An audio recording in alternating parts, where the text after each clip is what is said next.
Spending review delle province si cambia, forse, oppure no? La Regione Veneto sembra infatti propensa per il non decidere, con il rischio che a tagliare sia poi il governo. In aula a Palazzo Ferrofini i consiglieri sono chiamati in questi giorni a discutere sul testo uscito dalla Commissione della Conferenza delle Autonomie Locali, un testo che sposa la linea della Lega Nord, che non condivide i tempi, 2 mesi e i parametri territorio e popolazione imposti dal governo Monti. L'esito mi sembra di capire che sarà quello di mantenere le 7 province attuali, però con un auspicio di avere più tempo per poter fare una riorganizzazione.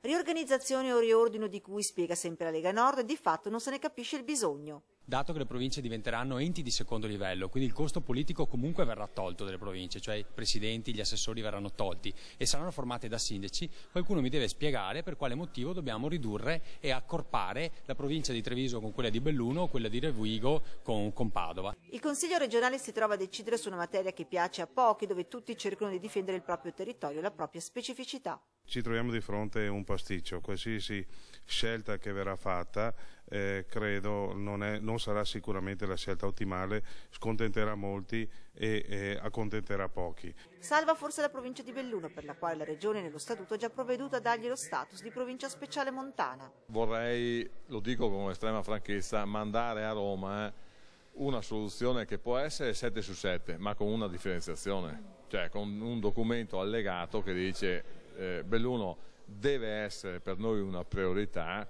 per una serie di motivazioni. Situazione di stallo che potrebbe vedere al momento del voto qualche sorpresa.